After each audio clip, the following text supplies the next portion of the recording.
Aurora Brown and Intersectional Psychology acknowledge the traditional owners and custodians of country throughout South Africa and their connections to land, water, and community. We pay our respects to their elders past and present, and extend that respect to all Indigenous people listening today. Intersectional Psychology. Intersectional Scenes, Episode 3. True crime, true ethics, and true empathy?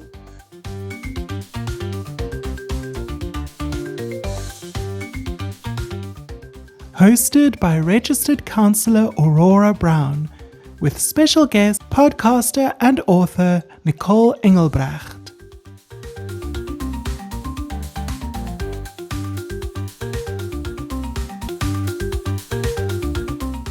Content note. This episode includes description of violent crime, murder, and hate-motivated violence, including references to the 2003 Sizzlers massacre in Cape Town. While we approach these topics with care and respect, some descriptions and themes may be distressing, particularly for listeners who have experienced trauma or loss. Please prioritize your well-being. You are welcome to skip this episode or come back to it when you feel better resourced, and take breaks as needed.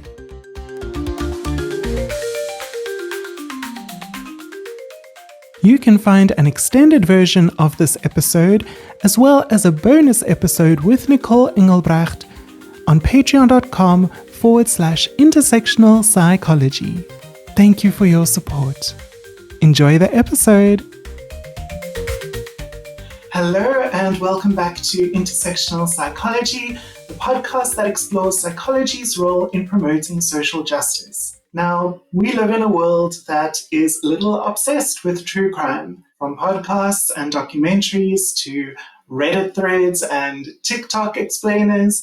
We seem endlessly fascinated by the darkest corners of human behavior. But when we're dealing with real people, fascination also comes with responsibility. When does storytelling cross into exploitation? How do we honor victims without sensationalizing their pain? And what happens to our own mental health when we consume story after violent story? I'm your host, Aurora Brown. I'm a registered counsellor in Cape Town, South Africa. And in this episode of Intersectional Psychology, we're diving into the ethics of true crime and what it takes to tell these stories with compassion. I hope you're all well. On this episode, you're going to have to bear with me fangirling a little bit because my guest is probably the closest thing to podcast royalty that we have in South Africa. Nicole Engelbrecht is the creator and host of the award-winning podcast True Crime South Africa and the author of 4 books. The Showmax streaming platform has also commissioned her to create several companion podcasts for their documentaries, and her work is known for centering the victims of violent crime and illuminating what justice looks like for them. Nicole, welcome to this podcast. Thank you so much, and it's an absolute honor to be here. I really appreciate it. So Nicole, you've been at the mic telling South Africa's true crime stories for a long time now. 6 years, in fact, and that's practically a lifetime in podcast years. So I'm curious, when did you first get into true crime? Tell us about child Nicole. Sure. So I think my interest in true crime, my understanding of how that develops has changed over the years, especially over the last 6 years. And, originally, if you'd asked me this question before I started podcasting, I would have just told you that my interest is the same as everyone else's. I'm interested in the psychology, interested in the mystery aspect, the general reasons that people give. But on reflection, I think I've realized that for me, it probably started in childhood. I lived in my household was quite chaotic. There was substance abuse, there was domestic violence, there were elements within my family of criminality as well. And I realize now that I think that started my interest in how do people become victims and how do people become perpetrators actually very early on. And then when I was in grade 8, I was about 13, 14 years old, one of my fellow classmates, her young sister, was very sadly kidnapped and murdered. And again, in retrospect, I now realize how much that had an impact on me as such a young person, trying to sort of navigate these themes of adults who would harm children. And although I'd already had a sort of an understanding of violence in the world, it had never been directed at me as a child. So I think that was my first understanding that violence is not just between adults, it is also directed at children. Sure. That's, I think, really where it started and what fueled it for me across the years.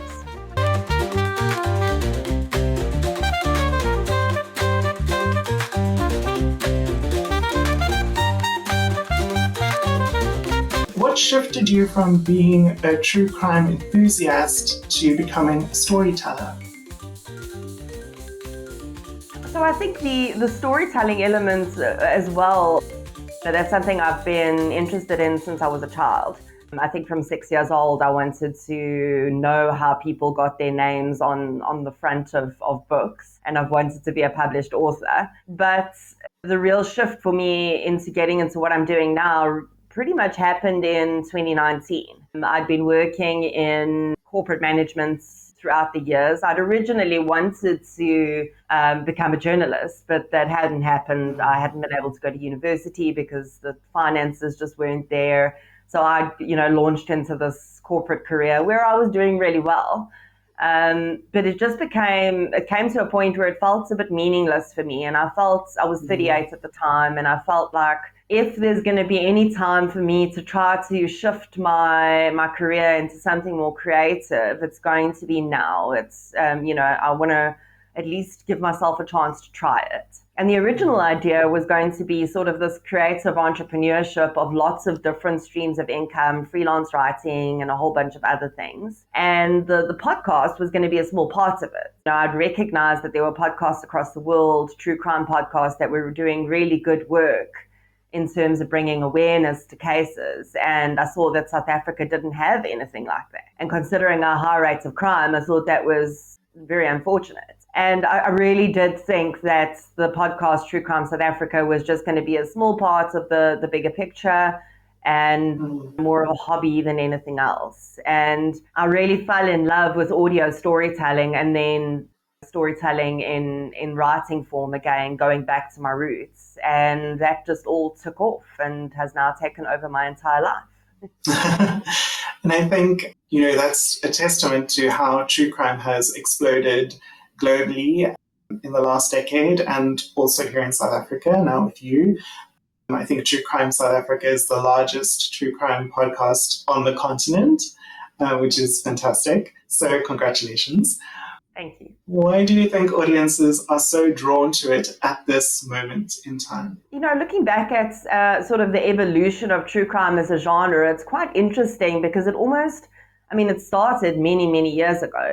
In the sort of 60s, perhaps I'm not sure about in South Africa, but definitely in the United States, they had this True Detective magazine that predominantly housewives would subscribe to and would be delivered to their houses by mail. And that was almost a shameful thing at that time. People would hide it along with their husbands' very interesting magazines underneath their mattresses.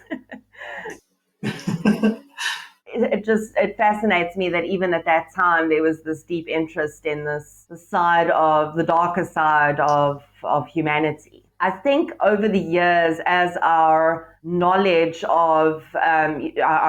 base of both offenders and victims have grown, I think that has increased the sort of people's interest in it. Because I think the interest has started to shift more from just wanting to know the salacious details to wanting to really understand the reasons behind the crime. and how people become victims and how people become perpetrators. Of course, access to information has played a large role in increasing people's interest. You can access this information everywhere now. And then of course the ease of being able to create content, whether it's on social media or in podcast form, YouTube channels, that has become easier and easier. So there's so many more people creating content around this. I think also we have this, certainly I think crimes do seem to have become more violent over the years, and certainly in many ways the rate of crime has increased. And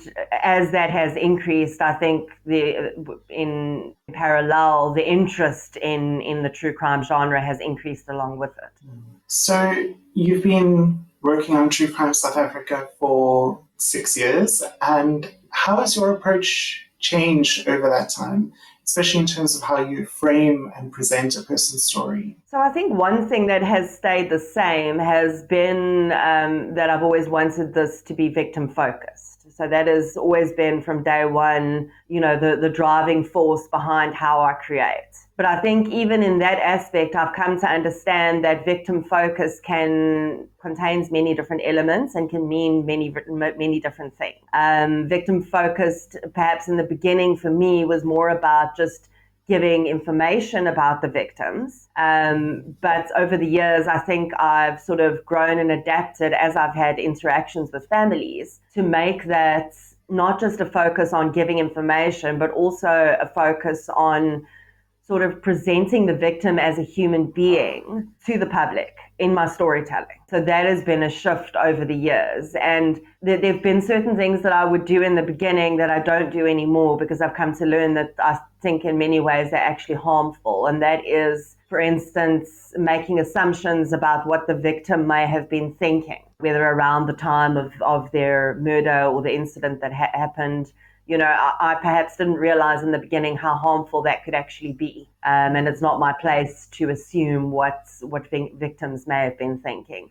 So that's something that's changed over the years. I think certainly my interactions with families have changed, but that has been more because of how families have started interacting with me. So in the beginning, I needed to approach them very much, of course, convince them that I'm trustworthy and that there's value to telling the story on my podcast. And now I have victims' families approaching me. And that has changed quite a lot about what I do, because I live with sort of this pervasive sense of guilt around all the cases that I've not yet covered that are on this long list.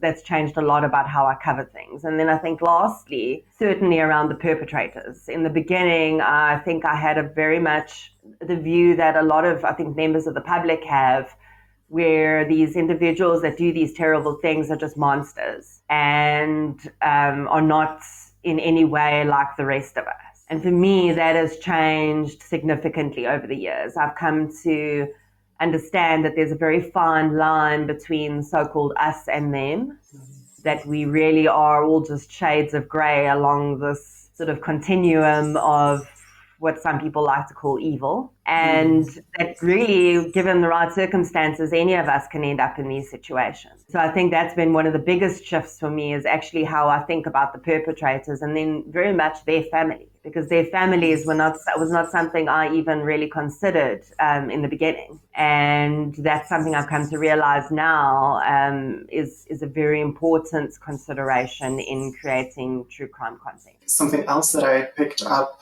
and I don't think you were doing this right from the start, but certainly now, some serial offenders are given nicknames in the press that you don't use. Can you tell us a bit about that?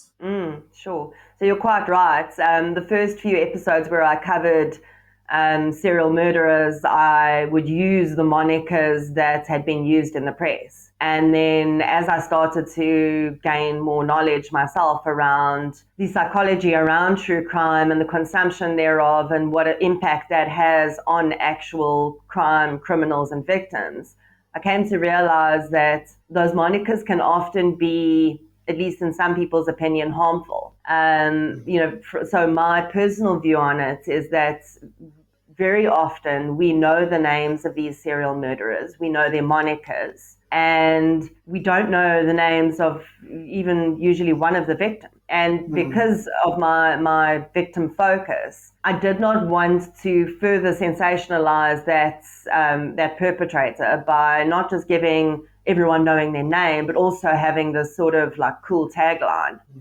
to remember them by, and then still people not knowing one of the victims' names. So I think probably from about episode 10 onwards, when I cover serial murderers, I simply call the episode The Serial Crimes of whatever the individual's name is. And I think for a lot of creators, that is probably counterproductive to the clicks and the SEO and all of that, because when people are searching for serial killers, obviously, very often they'll use the moniker that's used in the press. So the Station Strangler or the ABC Killer. And that's the way they find content. And if I'm not using that in my show notes or my title, they may not immediately find my content. But that's a balance I've had to come to terms with, and I'm fine with that. Is it true that you try to contact the survivors of every single crime you cover on the podcast to get their permission to tell the story? Or did I make that up? No, I think you got it technically correct. That is always the hope. I don't ever want the point is that I don't ever want to do harm. So when I approach a case that I want to cover, I first see have the family members been vocal and public about this crime, and if they have they been open to it being covered? Because then, in recent years, and then I know then that, there's a high likelihood they'll be okay with it being covered. So have they been interviewed on other documentaries and that sort of thing? If that is not the case, and it's a relatively recent case, then I do try to ensure that I'm able to contact at least one family member or a very close friend who's able to say, yes, there would not be an issue with this case being discussed. And I do. That is difficult to do a lot of the time because, sometimes you can't get hold of people. If a family member ever were to approach me and say, I'm not happy with this being up and here are my reasons, I would remove, and I have done that. There's been one instance where I've done that. That's with the solved cases. With the unsolved cases, I absolutely will not cover an unsolved case unless I have contact with at least one family member. That is vital. That's the idea. I mean, I think that is a very rare approach in true crime. And, I'm not an expert, but I don't know of any other podcasts that actually go to those lengths. So you've given us a sense of how your work has evolved and why these stories matter. But now let's zoom in on how you decide which stories to tell and how you honor the lives behind the headlines. Whose stories get told? I remember at the book launch, the journalist who was interviewing you, Karen Dolly, she asked you, how do you sleep at night consuming all of this heavy content? And you said something along the lines of like, I don't know if there's something wrong with me, but I sleep fine. And I think it kind of made sense to me because one of your main drivers is this awareness of injustice. But rather than, allowing that to increase your anxiety or your depression, you've kind of mobilized an internal locus of control to meet that need. You've said, this is what is wrong in the world and this is what I can do about it. And so you're taking action. And so I suppose all of these horrific things that you are witness to, they just kind of fuel your drive to assist and to bring justice to those families. Exactly that. Yeah, that's perfectly described. You've just released your fourth book, titled Bare Bones, and I'm just holding up these books, not to prove to you that I've bought them, but to kind of show to the listeners and the viewers. Well, yeah, the listeners won't see them, but to the viewers, and you have one there behind you. And the book is titled Bare Bones, Cold Cases from True Crime South Africa. Now, I believe the book is going to raise awareness for some victims who have not yet received justice. And we're going to talk more about Bare Bones towards the end of the interview. But for this part of the discussion, I'd like to focus on another of your recent books, Sizzlers. So I think this is a great example of your approach. And Sizzlers was released in 2024 and recounts the horrific mass murders of Timothy Boyd, Sergio de Castro, Stephanus Fouché, Johan Meyer, Marius Meyer, Travis Reed, Warren Visser, Gregory Berghaus, and Aubrey Otkar in Sea Point in 2003. Can you tell us more about this crime and why you chose the story at this time? Sure. So the Sizzlers massacre, as it's become known, the Sizzlers part was the name of the establishment that the victims were working at or visiting at the time, in the case of the one client that was there. The young men who were, all but one of the young men who were murdered, the one was the owner of the establishment, Aubrey Otkar. It was a sex work establishment for male-on-male sex services. And we don't know, I mean, many people will say all of these men were members of the queer community, but we don't know that for sure, and I can't say that, I can't speak for them. Essentially what occurred was, because these individuals were providing male-on-male sex services, and many of them were out queer men, this was seen as an attack on queer people. And it was a mass murder that occurred where two men entered the establishment and essentially tortured these men for 3 hours and then murdered them. There was one survivor, Quentin Taylor, who somehow survived a gunshot to the head and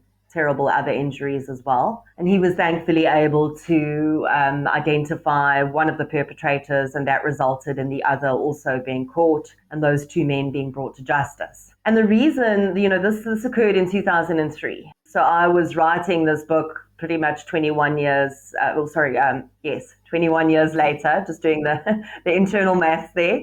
And I think that there were a few reasons for why I was covering at the time. As I mentioned earlier, I wanted a case that would sort of show us, and I could help educate the public on the issues in the parole system. And the reason this case was an example of that was because, terrifyingly, the one surviving perpetrator who was still incarcerated was up for parole at that, and is still up for parole with 9 life sentences. That's a terrifying thought. So that was one of the reasons I wanted to be able to mobilize public assistance and public support behind the families to stop that man from being released. But also I thought, as an individual on the outside of these communities looking in, over the last 2 decades, we've made a lot of movement forward from where we were in 2003, where I think a lot of these families felt a lot of shame around, whether it was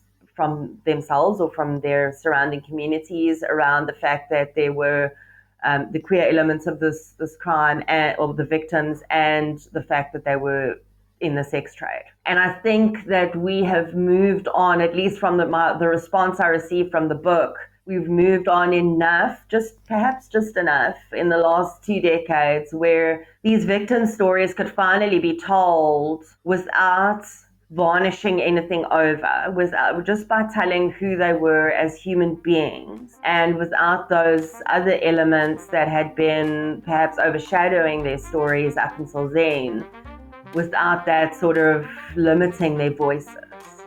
So that, I think, was the main reasons for me. Sizzlers and the Silencing of Queer Pain. Each of the victims has a chapter or half a chapter, dedicated to them. And like you said, the book opens with that. You really get to know these men as people, as human beings, before they become victims. And it's a beautiful way of telling the story. and honoring them. In Sizzlers, you identified many of the officials who worked on this case, like you mentioned just now, including the pathologists, the first responders, and the police officers. You mentioned some of them by name. How important is it for you to recognize their work and the impact that such cases have on them? I think, as I say, I'm just so grateful that many of these individuals contacted me before I even knew I was going to be writing a book on this case, simply because this case has remained on the minds of so many of these individuals. Over the last 6 years, I've come to have a very different view than I had in the beginning of my journey of people, especially police officers, and what they experience in their work on a daily basis. And then also having the privilege of meeting people who work in other sort of offshoot industries, if you will, paramedics, forensic pathologists, people who work at different stages of the justice system all the way through. And all of these human stories, I'm always fascinated by the idea of how this violent crime doesn't just impact the people whose lives it ended. It has these ripples that goes off through time, and 20, 21 years later still impacts people who didn't even know those individuals. They tried to save their lives or they investigated the case, but it still has such a deep impact on their lives. And I really wanted readers to witness that and think about those sort of ripples that go out there. For example, you wrote very positively about Detective Inspector Jonathan Morris, who was the lead investigator of the case. And he certainly seemed very dedicated and passionate about finding the perpetrators of this crime and giving justice to the victims. But it's not always the case that law enforcement is doing its best. And in fact, in your new book, Bare Bones, you also call out specific police officers who have not done a good job. What role does that kind of accountability play? I think for me, it always comes down to telling the truth for the victims. And if that truth is a positive truth, great. And if that truth ends up pointing not so, favorable fingers at whomever it may be, whether it's police officers, friends, family members, judges, lawyers, then so be it. It's a difficult line to walk because I don't want to alienate the SAPS for sure, but I hope that they can see that sort of what I put out there is balanced. It's a balanced view. It's not an attack on the SAPS. I fully acknowledge the difficulties that they work with on a daily basis, but by the same token, that is not the victim's problem. And where these failures have happened that should not have happened, I feel it is my responsibility to tell the truth about that. Yeah. I was surprised to learn that in South Africa, a confession to a police officer is not admissible as evidence in court. What other differences are there between our local justice system and those we might see in international crime films or series? Yeah, so that is an interesting thing. So essentially the rule around that is that you technically can use a police officer confession in court, but that police officer has to be of a certain rank and they have to be completely uninvolved in the case.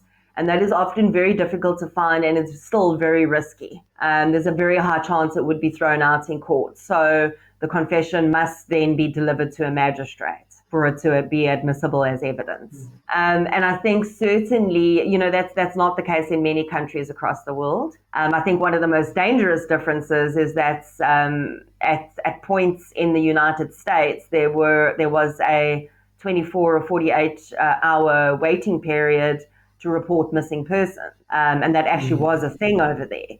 And that has never been the case in South Africa. But so many people in South Africa, because they see it on TV, they think that they have to wait 48 hours to report someone missing, which is incredibly dangerous. Because we know now that that's the most valuable period of time for investigation. And then I don't know whether this is a difference in really law enforcement as such, or if it's just an idea that's been developed. But so many people have an incorrect understanding of the timeline of how quickly things can be done. Many people assume that, for instance, in the United States, DNA tests can be done in 24 hours. And that's not the case. That's certainly not the case in South Africa, and it's certainly not the case there either. They also have very long waiting periods for DNA testing to be done.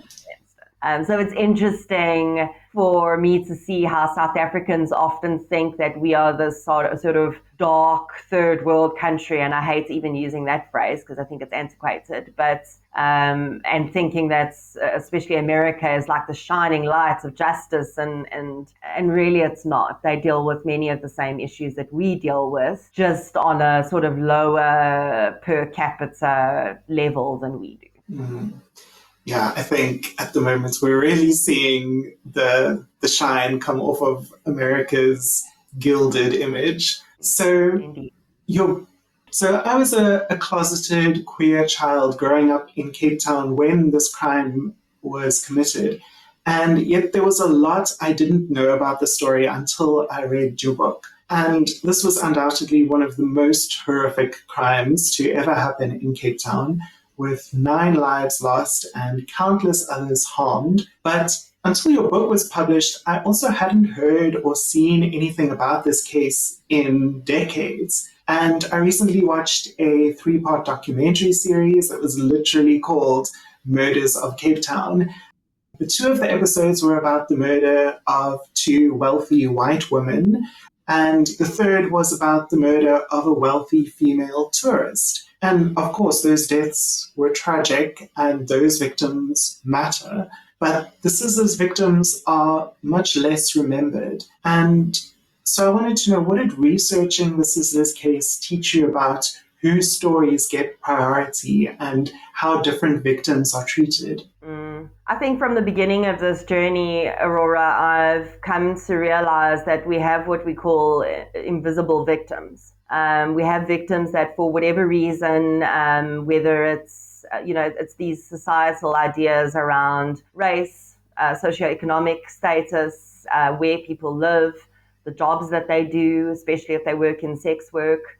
Anyone who lives a high-risk lifestyle, who may be involved, who may have a substance use disorder, and then just, of course, generally people that, whose lives may represent something that some members of the public may not agree with. Those victims very often do not get the coverage that, firstly, they deserve as much as everyone else. But very often, as you say, their crimes go almost undiscussed, and it's something I learned very early on, because I wondered why Black children who were going missing in South Africa were not getting the same amount of press attention that white children were getting.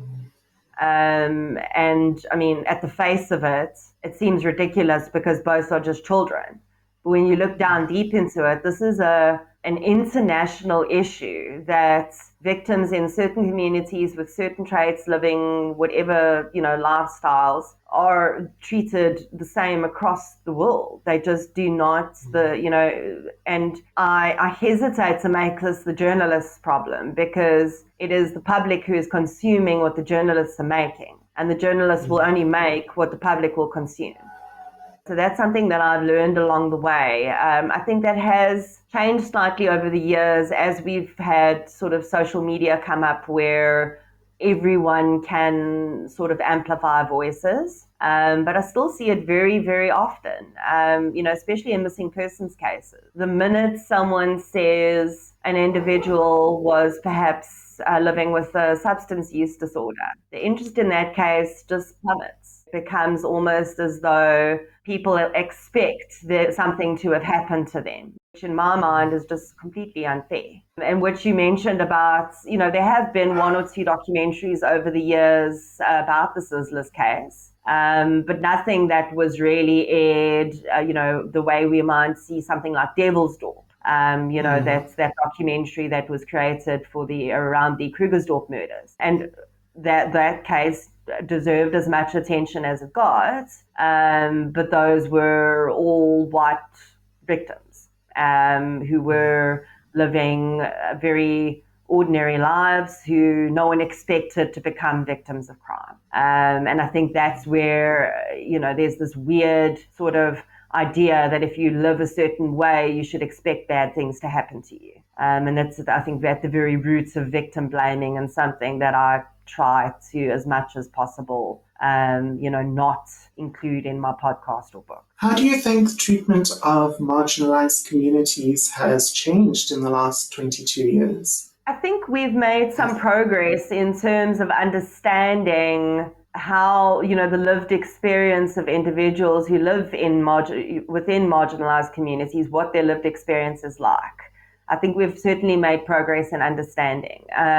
Whether there has been a huge shift, I think there's been a substantial shift, but I also think in many ways the shift has not been perhaps permanent enough or sort of big enough, because there are still far too many instances where I'm seeing, individuals are just not getting, their cases are not getting the attention they deserve because it's not getting the public attention it deserves. And even though the police should certainly be focusing on all cases equally, it goes without saying that if there's more public attention to one case, that they will be pressured by that public attention to solve that case. So if there's no public awareness of a case, then there's no pressure on them to solve it, and other cases will take precedent. So I think we've made shifts, and there's so many people across the world and in South Africa doing incredible work, speaking up and sort of trying to bring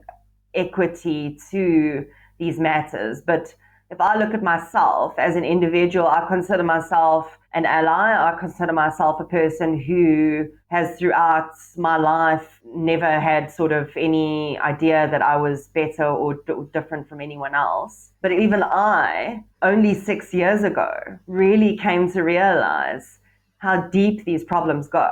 And if I, as a relatively open-minded person, still did not understand up until 6 years ago when I started to do this work, then I think the understanding in general is not nearly as deep as it needs to be. Yeah, it's something I've been thinking about a lot the past month is the assassination of Imam Muhsin Hendricks earlier this year. Yeah. And I mean, they had CCTV footage of the men who attacked him, but there's been no update or news about any progress. They haven't caught anyone yet. And I do wonder whether his identity and his work kind of played into or is playing into the seeming lack of police progress in that case. Well, you pretty much read my mind there, because it's exactly him that I was picturing when I was saying those words. It's exactly his case, because I was very lucky to be invited out to, I think it was in March, to a sort of book event that was attached to Cape Town Pride to discuss Sizzlers. And it was just after he'd been murdered, and we had a moment of silence for him. And I recall around that time, I stay away from the comment sections on social media for the most part, because I know I can't change people's minds, especially not on social media. But some of the comments, especially because in his specific case, it involved both religion and sexuality. Some of the comments on those articles were just absolutely horrific. And I think you're sadly probably quite right that it just seems to have drifted off, and there's not nearly enough push to find who did it. So that question of whose stories are heard and whose are silenced brings us straight into one of the biggest debates in the true crime genre, the ethics of true crime itself.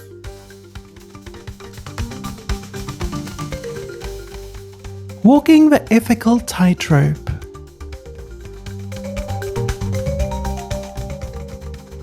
What are the biggest challenges to writing about a true crime story that involves real people? I think that my understanding of how harmful it could be and how helpful it can be has changed over the years. As I've said many times now, it all started out with that sort of victim focus, which has been so helpful to me to bounce my decisions back off as a sounding board every single time, whether I'm writing a book or doing a podcast episode. That's always my go-to is, does this serve the victims? And that's helped me to make a lot of sort of confusing decisions over the years. But there are so many considerations. First and foremost, of course, is the victim and their memory and their voice. Whether there's been justice for them yet or not is a very important consideration in how I present the information I'm putting out there. Their families, of course, as we've already discussed. And then also, to an extent, the perpetrator's family. Because I've come to understand how difficult it is for them, who they did not commit a crime. Very often they live with a deep sense of shame around what their loved one has done. And they have to make difficult decisions about whether to support the individual they still love as a family member, while simultaneously not agreeing with what they did. So that's a very important consideration. Also, importantly, not putting information out there for salacious value. So I think that comes back to how I choose what cases to cover. You won't find me covering cases that are in the news at the moment. I don't do that because, yes, I'm sure it would drive lots of clicks and views to my channels. And I'd probably be, 20 times the social media following that I have now. But that, to me, does not serve what I'm trying to achieve. I'm not here to be a commentator on a day-to-day basis. I want to be a voice for victims. So that's, that have been the types of considerations that have come up for me over the years. And it changes all the time. As I speak to new families, they make me aware of things that have been difficult for them or would have been helpful to them.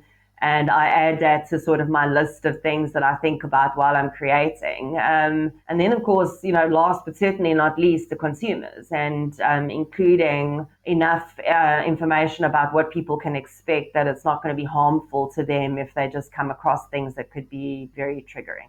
So Nick Nevin is an experienced first responder, but he said that the Sizzlers crime scene stands out from all the other crime scenes that he's attended, because, in his words, it just felt like it was evil. Similarly, Detective Inspector Jonathan Morris, who was the lead investigator, called it the most gruesome scene I have ever experienced in my entire police career of 27 years. Could you tell us more about your decision whether or not to include descriptions of the crime scene and the victim's injuries in your book? Sure. A lot of people have asked me in the chapters where I introduce you to the victims. I introduce you to the victims, and then I end each of those victim sections with a few lines from their autopsy report, directly pulled from the autopsy reports. And the reason that I do that is whenever I do decide to include details of injuries, I will only do that if I feel it's important for the reader or the listener to understand what those victims went through. And I think specifically in the Sizzlers, the 3 hours of torture and the way that those victims were eventually killed, and even the extent of their injuries, depending on which of the two perpetrators actually killed which victim, was important for the readers to know about.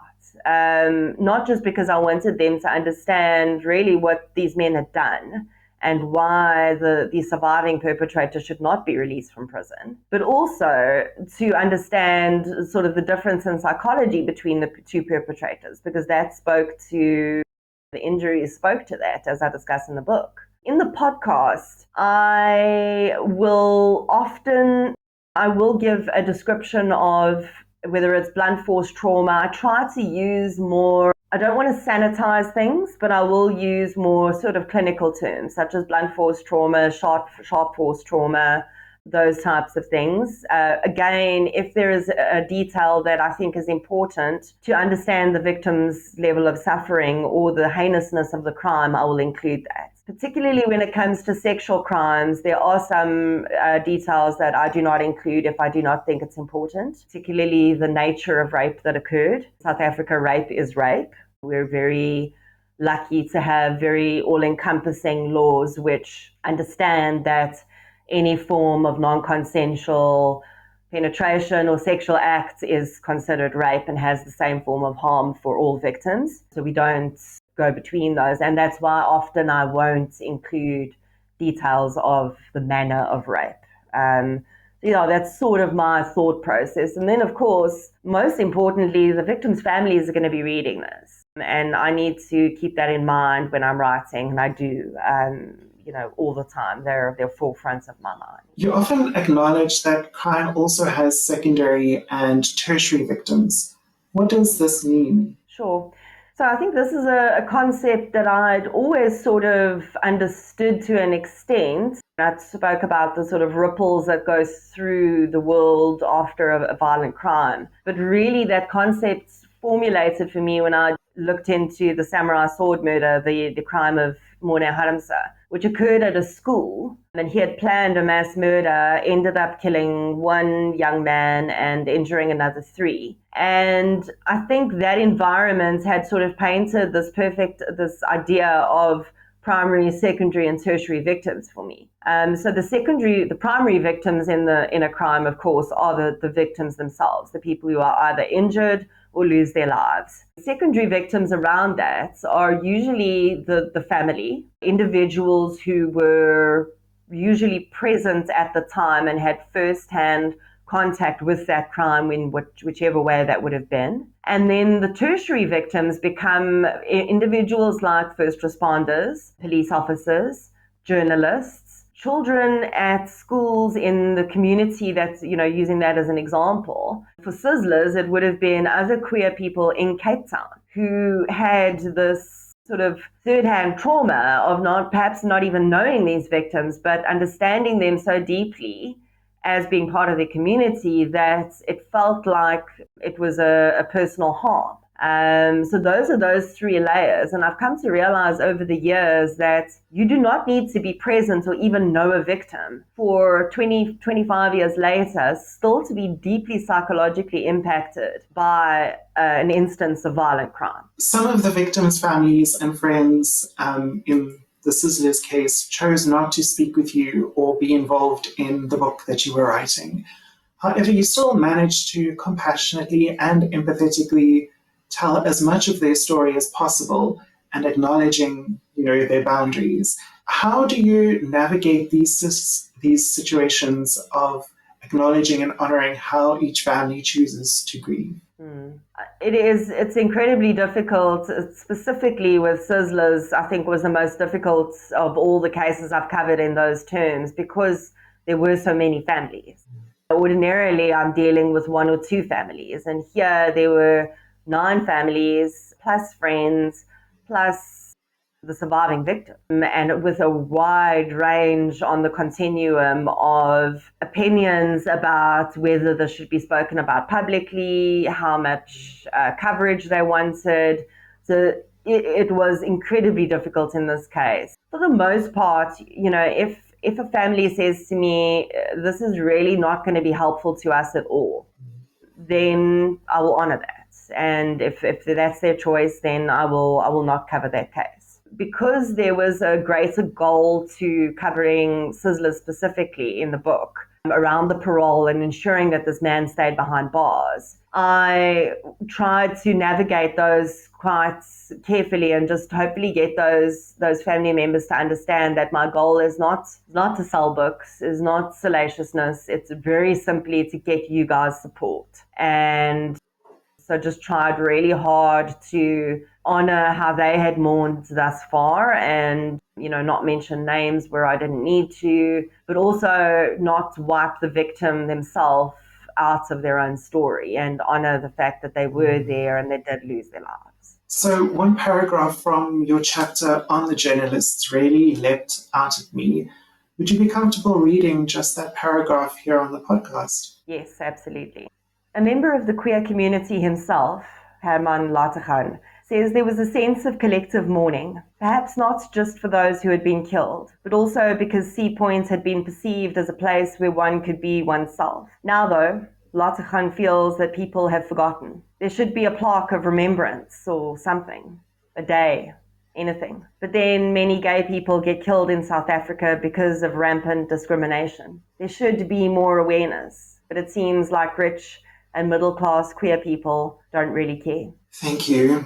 There is so much to unpack in this paragraph. We've already spoken about how victims from marginalized communities are often treated with less concern. But looking at this through an intersectional lens, it's heartbreaking to be reminded that even within the queer community itself, there is carelessness for these victims and discrimination against them because of their class and their employment as sex workers, which is infuriating because for a long time that crime stole a sense of safety from all queer people in Cape Town, including those who like to pretend that it never happened. So this quote from Herman Lategan also highlights how normalized violent crime and death are in South Africa and how desensitized we can become to it. What role do you think true crime plays in both reflecting and constructing our perceptions of reality and society?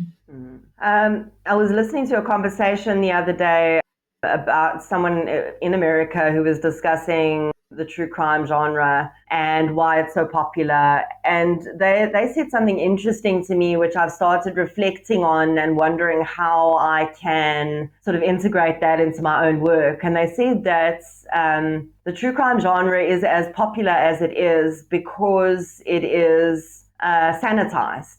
The reality of the pain of the victims, as well as the ongoing pain of families, and the pain that whatever internal pain led a perpetrator to commit a crime, is sanitized and squeezed into a 30-minute abbreviated version. And that is something that has stuck with me because, again, I don't know if the opposite of sanitizing is putting everything out there for the world to see. And is that sensationalist? My concern is that how far do we go in being real? And if we're not, what we're putting out there is not real and raw, then are we guilty of sanitizing it to make it into entertainment rather than what it is, which is a very horrible recollection of various terrible moments in people's lives? I think that my hope is that true crime content creators and the genre as a whole can begin, and has been, but can more play a role in advocacy and education and awareness. And if that has to be at the cost of being entertaining, then let that be okay. That is, for me, the value of what can be achieved. I don't know how many content creators, directors, writers across the world would go with that, because there is the element of people create content to make money. And money, the money only happens if people sell things. But I think that it can, there's so many ways it can be damaging, but there's so many ways that it can be very beneficial if consumers, I think, change what they expect to see and hear and read in this type of content. This just made me think about, if we had a universal basic income in South Africa or everywhere in the world, people could create content for educational purposes without worrying about whether they're going to make money. If we could eliminate that need. Yeah, absolutely. You've just described some of the tightrope walking that comes with telling these stories ethically. But of course, the person walking that rope is you. So let's talk about what that takes on a human level. The human cost on the storyteller. How do you manage your own mental health when you're constantly immersed in real crimes that happen to real people who you can identify with? What practices keep you mentally healthy? Yeah, so I think I realized that, in my childhood, I developed this sort of skill of compartmentalization. And I realized that I developed that skill because of, living in quite a chaotic environment, and it was really a survival skill. But that survival skill has become my superpower to help me sort of keep up the dividers in my mind between these various cases and everything else. But I think what you mentioned earlier about the good in what I do sort of outweighing the bad is really the thing that helps keep me sane, if you will, or prevents any, permanent harm or temporary deep harm to my psyche or me physically, I guess. It really has become that this work fuels me so much, and I am so passionate about the good that I can do, that really helps me to negate the negative side of things. In terms of practices, I mean, for a while I have been doing a little bit of meditation in the morning, which I think does help. I also find myself finding a lot of value in mentoring people, in podcasting or in true crime content creation. And that, I think, has become also an outlet for me, even though it's still talking about a lot of the time about crime. It's more about developing the individual and their storytelling and, the possibilities that may be for their future. I think I'm a naturally resilient person. Perhaps some of the tactics that I use to cope are probably not the healthiest in terms of really just putting it behind me and carrying on to the next one. But so far it's worked for me. Yeah, but I think it's, that's certainly not advice that's going to work for everyone. And I've found in my mentoring that there's a very specific type of person that can do this work every single day for 6 years. And I recommend that anyone working in true crime content creation definitely take significant breaks to ensure that they are taking care of themselves. Although you describe the crime scene photos and videos that were displayed in court, your descriptions are never gratuitous. In fact, they're quite clinical. However, from the level of detail you use, for example, one phrase stuck out to me in Sizzlers. You said, the dominoes scattered across the floor. That is so detailed. It sounds like you yourself have seen these photos and videos. So how do you decide what to expose yourself to when you are covering a case? Do you ever hit a limit in terms of what or how much you can engage with? So I always want to have access to as much as I can have access to. That differs from case to case. In Sizzlers, I was able to get access to all of the crime scene photos, and I did look at them, and I spent basically a year, looking at them while I was writing the book. I will never say no to a piece of evidence that's offered to me, but there are days when I realize I don't have the emotional capacity to be working on that. And I think I've become quite good about gauging my own level of mental strength for that day, what's in the battery, and doing the really tough stuff like looking at those photos and just making descriptions of them, saving that for the days when I do have a bit more emotional capacity. But that's, the human elements of all of these cases is what's important to me. And those photos often capture horrific scenes, but if you look beyond the horrific scene, it captures the humanity of those victims in the background, especially if they're killed, in their home or the place where they were staying. You've just described yourself as a people pleaser, and we've spoken about how you take on responsibility for the cases and the people you still need to get to. How do you handle criticism from families or listeners or online audiences for the way that you've covered a case, or even saying more generally that true crime commodifies tragedy? So I think out of all of those, if there's any criticism I would take most seriously would be from a family or a surviving victim of that case. That any comment from them is most important to me, and I would absolutely focus on. And if there's something I can do if it's a negative comment, if there's something I can do to make them feel better about it or understand my reasoning and my processes better, I'll do whatever I can. As for I've learned to take comments from where they come. When it's listeners and people who I know have been engaging with my content for a very long time, understand who I am as a creator and what my values are. If they have a criticism, I am absolutely open to that, open to listening to what they have to say. When it comes to those sort of really base comments that come from, I guess what you can just call trolls or keyboard warriors. I've had to learn to sort of, it bothers me in the moment. It sometimes angers me and makes me wonder, but I've learned to take those from where they come and as much as possible let them sort of bounce off me, because I know why I'm doing this. I know what good the podcast and the books are actually achieving in the real world. And I know how many sacrifices I've made over the last 6 years to be able to achieve this. So there's a range of reactions from me to various people and various levels of criticism, but it's very much from where it comes. But I'm always open to proper constructive criticism and correction and that sort of thing. Yeah. You've described that impact on yourself so honestly, and it's making me think about how this emotional load doesn't just affect creators, but also the listeners. So let's kind of flip the mic for a bit and talk about the audience for a moment.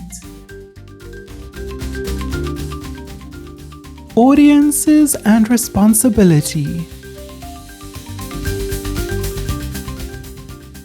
Do you think true crime consumption can dull people's empathy over time? I've often wondered about that. And it's this really weird sort of fine line that I juggle where, listeners get so excited to listen to an episode because they're looking forward to it. But when you think about what it is, it seems really weird that people would get excited about it. So it's a really difficult thing. I personally feel that depending on how firstly, your individual makeup, it's not going to take a highly empathetic person and true crime content is not going to turn that person, no matter how much they listen to, into an unempathetic person. That's not going to happen. Could it take an individual who perhaps struggles around empathy, and if they listen to the wrong type of true crime content, could that make them perhaps, less empathetic towards victims, or more sort of in agreement with what perpetrators do? That is very possible. So I think it's all about the type of content people are accessing and who those listeners are to begin with. And so that's where the responsibility lies, is in each and every single individual, I think, because I don't know the personal story of every listener that tunes into the podcast, but I do know what I'm putting out there. So it absolutely can have a negative effect if you as a listener are not in the right frame of mind to be listening to that content at the time. Yeah. What do you think about listeners who try to solve cases or speculate wildly online? I think when those cases, there is a place for that, and we have seen cold cases being helped a lot by the public. So that's an important distinction to make. Where that sort of thing becomes dangerous is when cases are very fresh, where there's limited information out in the public domain, and where that case is being actively investigated by the SAPS. That becomes very harmful to, firstly, the families, because very often it will be family members who are being accused of things, which, if they are innocent, can be incredibly damaging. And it can be damaging to the case in the long run, in a legal sense. Social media, speculation, attempting to identify perpetrators before they've appeared in court, naming people, naming minors or rape victims, for instance, can have a long-term effect on the legal consequences that a case has. So it can be both helpful and harmful, but in the immediate aftermath, especially on the podcast social media platforms, I really try and keep a rein in on speculation. What responsibilities do you think audiences have when consuming true crime? So for me, it's probably going to depend on the consumer themselves, but as much as you want to consider this content as entertainment, you have a responsibility to recognize that it is someone's lived reality. And you are not entitled, firstly, to that information. You've been given it because it's been developed as a genre, and a lot of it's in the public domain. but you do still have, I feel, a responsibility to consume content that is firstly not glorifying perpetrators, and then not go on to glorify crimes and criminals yourself online or in any other domains. And I really would like to see more consumers taking on a responsibility for consuming more diverse stories of crime and questioning, why am I specifically clicking on this episode? What is it about this victim and this case that has drawn me to it, and why did I skip over that episode? And trying to have that conversation within yourself, just as an individual, about what type of stuff you consume and why.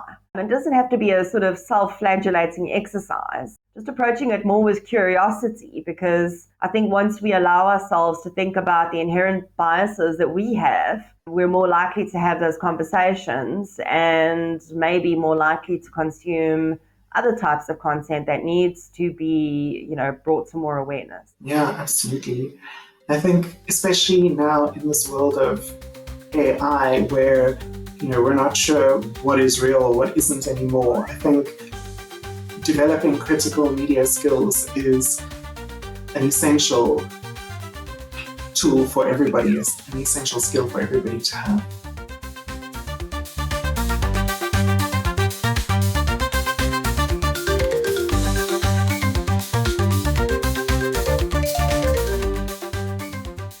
What would you say to new podcasters wanting to enter the true crime space without burning out? So I would definitely recommend that they do what I did not do, which is implement a seasonal format. Decide how many episodes are going to be in your season, and before you even start, tell your listeners to prepare your listeners for a hiatus after your season ends, to really firstly give yourself a break, but also so that you're not like me, running around like a headless chicken from week to week, trying to create episodes one after the other. So that would really, and it is always my biggest piece of advice. And it seems like a weird piece of advice, but it's become almost the biggest mistake that I made in this journey, was not doing that in the beginning, because it's very difficult to implement after 200 episodes. How can fans of the genre protect their mental well-being, especially if they have their own trauma history?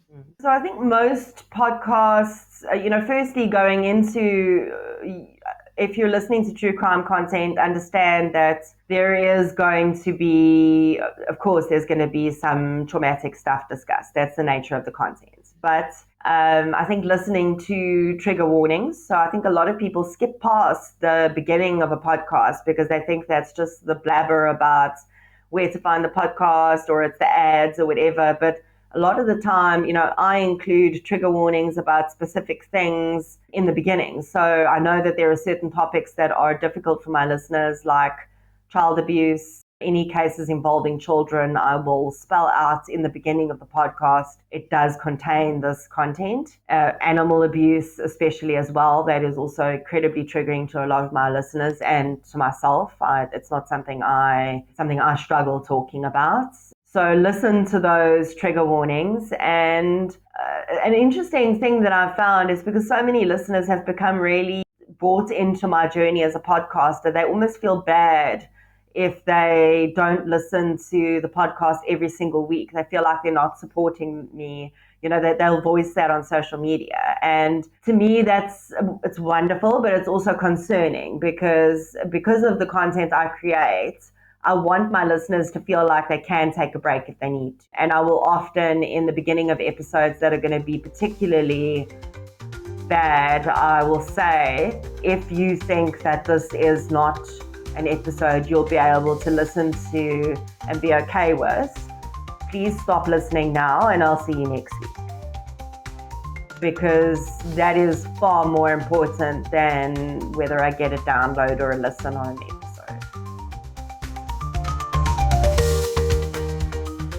A true crime pro rethinks the genre. So before we wrap up, I'd love to take a quick look ahead, because the genre is still growing and also changing fast. and I suspect you have some thoughts on where it's going.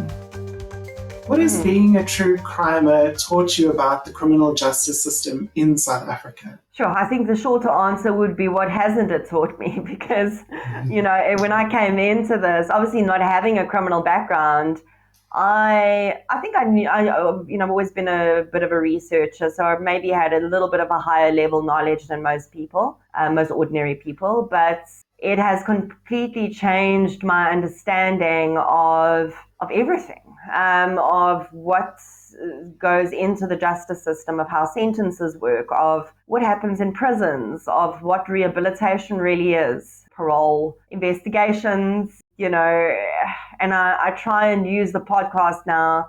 As I'm learning on the podcast, I try and help listeners to learn as well, because I think that's vital. And I think some of the greatest comments I get is when listeners tell me that they learn something in every episode of True Crime South Africa about crime or the justice system or investigations, because I'm learning too. So, I mean, it's impossible for me to list everything that I've learned, but I really am firstly a completely different person than I was 6 years ago. And I am also, I think, completely differently than I did 6 years ago. So it's really been a sort of 180-degree turnaround. How does this relate to your latest book, Bare Bones? I think Bare Bones is very much an extension of True Crime South Africa, not just in the cases, but in that I wanted to use it as a platform to get people who might not be listening to the podcast to really understand what their rights are within the system should something horrific like this happen to them or someone that they know, but also what their responsibilities are as citizens of South Africa. How engaging in and around criminal cases in whatever context comes with a huge sense of, there is a level of responsibility for everyone involved. So I think I wanted to use Bare Bones to get that across as well. What are the top 3 true crime podcasts on your playlist? So interestingly, over the years, I've sort of drifted away from listening. I do still listen to true crime, but I don't listen to a lot of so true crime really comes in 2 forms in podcasts. You've got like True Crime South Africa, where it's a different case every week. And then you've got the sort of longer episodic or sort of serial podcasts that cover one case in lots of episodes and dives much deeper down.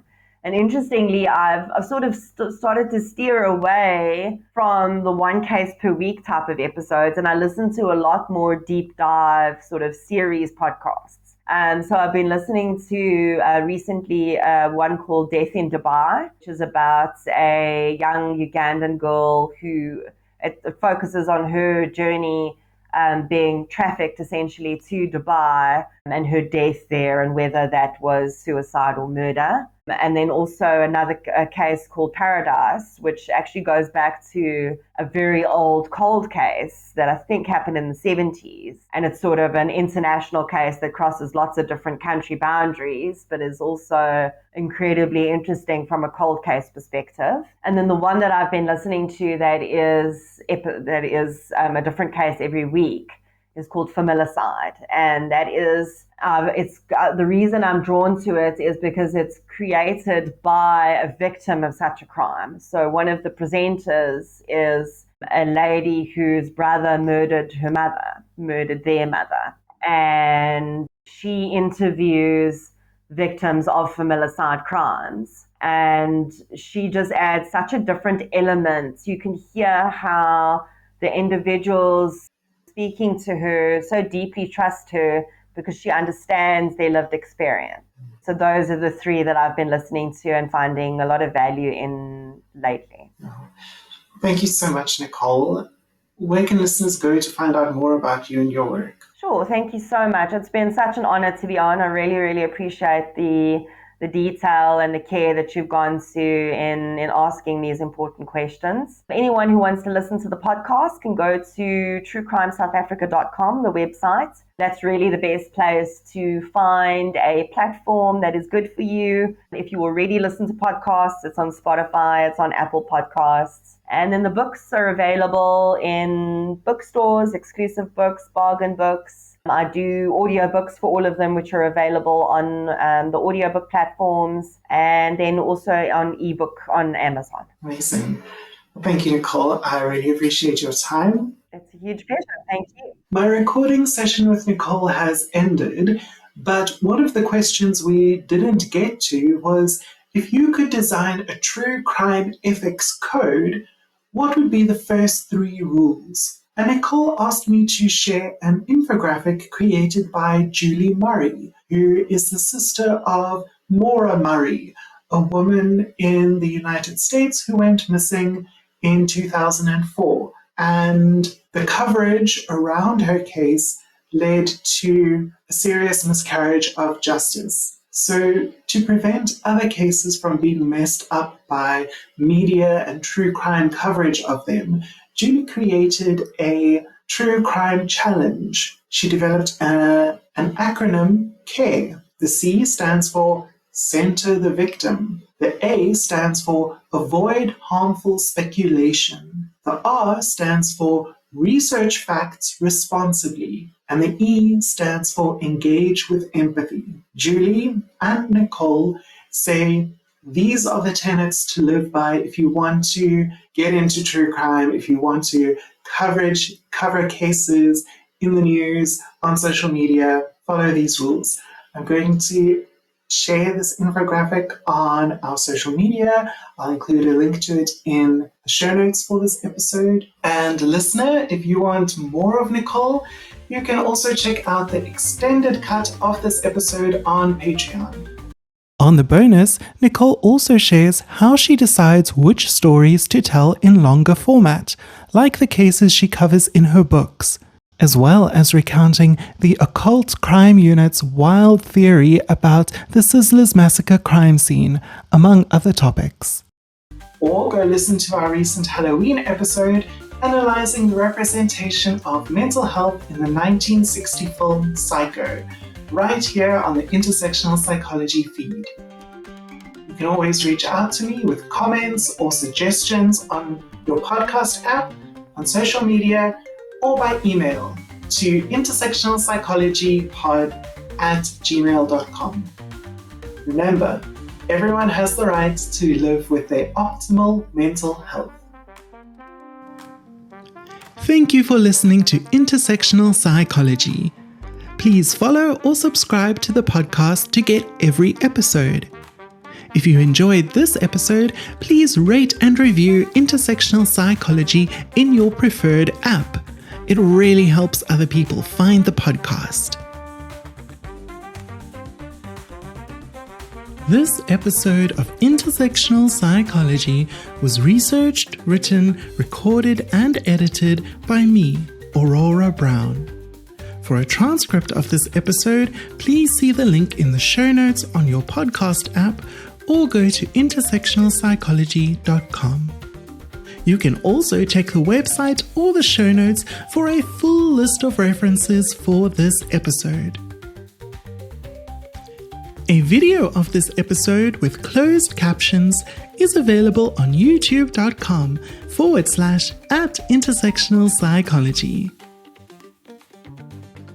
To support this podcast and get access to bonus content, including additional episodes and interviews, as well as more guided mindfulness sessions, please go to patreon.com/intersectionalpsychology. You can also chat with me on Blue Sky at intersectpsych.bsky.social and Instagram, Facebook, or TikTok at Intersectional Psychology. But mostly Blue Sky. Aurora Brown and Intersectional Psychology are committed to the Cite Black Women praxis. All episodes of Intersectional Psychology are for educational purposes only and are not intended to be a substitute for professional mental health advice, diagnosis, or treatment. I, Aurora Brown, am not able to answer specific questions about individual situations. Always seek the advice of your health provider with any questions you may have regarding a mental health condition. Never disregard professional medical advice or delay in seeking it because of something you have heard or seen on this podcast. If you think you need immediate assistance, please call your local emergency number or any mental health crisis hotline. Everyone deserves good mental health.